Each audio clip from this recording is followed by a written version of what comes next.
Hmm. So ito mga dul, magandang araw po sa lahat, no. Ngayong araw ay mag-repair tayo ng alternator ng Fortuner, no. So ang problema nito mga dul ay ayaw mag-charge. So ginawa na may-ari ay pina-charge niya yung battery. Galing po sila ng bahay, tama-tama lang dito pagdating, hindi na agad ka-start pag pinatay namin yung engine. So ngayon ang ginawa ko ay nag-charge muna kami. Yan. So sometime habang nag-charge po tayo, tanggalin natin yung alternator dyan. Atin lang kulikutin to. Tanggalin muna natin yung air cleaner. Pagkatapos ng tanggalin ng air cleaner, so makikita natin yung alternator dyan sa baba. So tingnan natin kung ano po ang mga dahilan kung bakit ayaw mag-charge yung alternator, ano? Kung alternator poly ba or carbon brass. So tingnan natin sa loob para makita talaga natin. Pero ang may-ari naka-observe siya, medyo may pong ingay, no? Para pong belt ang sira. Pero itong klase na alternator ay hindi po itong maluwag yung belt kasi mayroon pong sarili ito pong tensioner. So ngayon mga dul, tanggalin muna natin itong air cleaner. So ito ang pag-ayos mga dul, unahan natin yung tensioner, no, doon sa loob, doon mayroon pong tools natin. Yan po ang unahan natin, pihitan mo ng counter clockwise, no, and then pagkatapos tanggalin mo yung mga belt. Pagkatapos matanggal yung belt, okay na yan. Tanggalin natin itong isang pan dito, roller, parang tensioner din. So tanggalin natin to para ma-easy natin malabas yung bolt dito sa alternator. Ayan, nahulog na.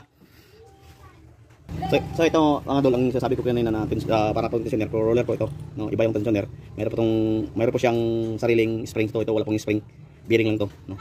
So roller tong tinatawag. So ngayon, tanggalin natin yung bolt diyan sa ilalim.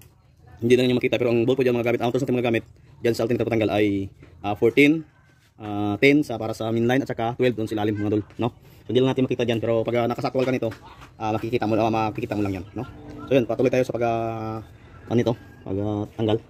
So ayan. So first time pa talaga ito kasi hindi pa ng kapit ito, mga dol. Ayan, mga dol. Napakadol. Ayan. Napakatigas mga dol. Ito na. Gawin natin yung number 12.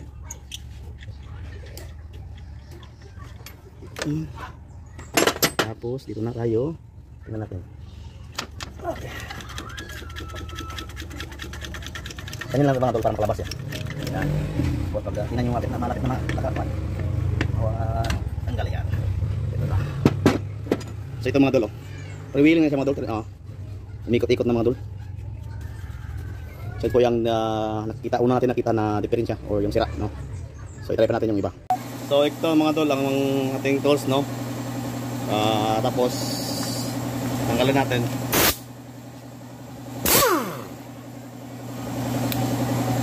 Ito lang.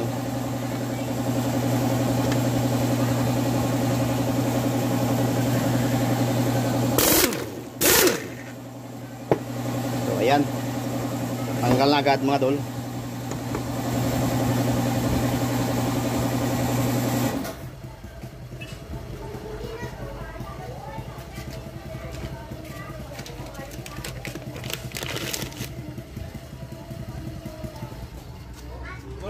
Magala tuyok mo kinatuyok mo ng akuli, no? Oo, tuyok naman. So ano yung mga ikot na, no?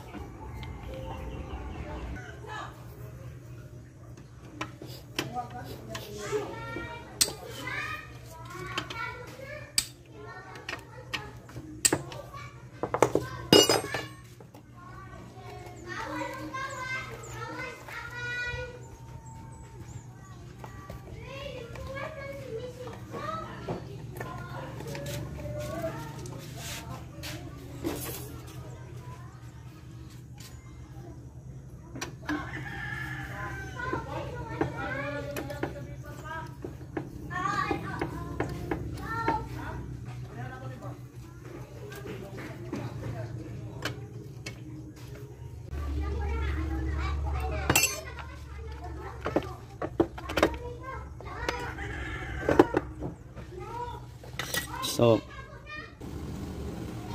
ito mga doon, nilagay ako ng one dito, pang suksok dyan. Yan. So hindi natin makikita ang carbon brass, so ibalik lang natin dyan. Ito lang magbalik. Ayan, okay. Atakin, yan. Tapos lagyan ng robot.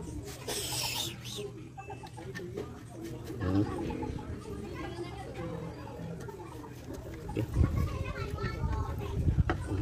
Yan na, balikan natin ito mga tol. Huwag kalimutan na, Toyota Fortuner ito. 2016 model. Ayan mga tol. So ito mga tol, balik natin yung itong trabaho no.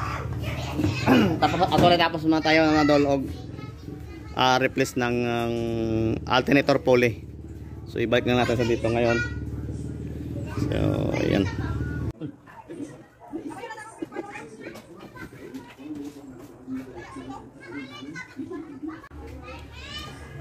Ayan mga tol. Yan ilagay. Para pahirap-hirapan to pag paano ito dol pagbalik. Dito tayo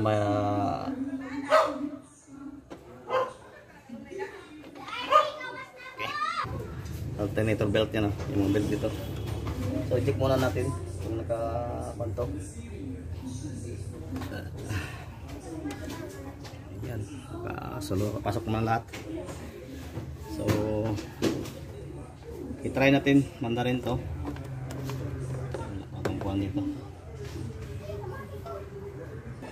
Okay dito, i-try natin yung ating ayos. So kasi ayan, so i-test muna natin yung alternator.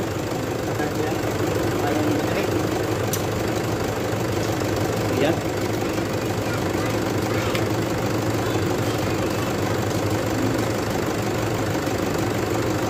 So ayan na mga dolo. Naka-charge na. Charge na mga dolo. More than 13 yan, 13 volts po yan. Pagka yung RPM natin yan, aabot ng 14. Nagsa 14. So yung indicator doon sa loob, karga na. So ang indicator dito sa loob niya, wala na yun. Kanina pag-start natin, ang indicator sa battery sign doon sa dashboard, palagi, nandyan palagi, kahit mandar. So ngayon mga dol, nawala yung indicator, ipakita natin sa inyo yung indicator. So nawala na yung battery sign niya sa loob, no? So shout out sa may-ari, sir. Okay ba yung trabaho natin, sir? Ayos, okay. Satisfied customer natin to. Good job, good job. Okay, good job. Sige, maraming salamat po, sir, sa tiwala. God bless po sa lahat.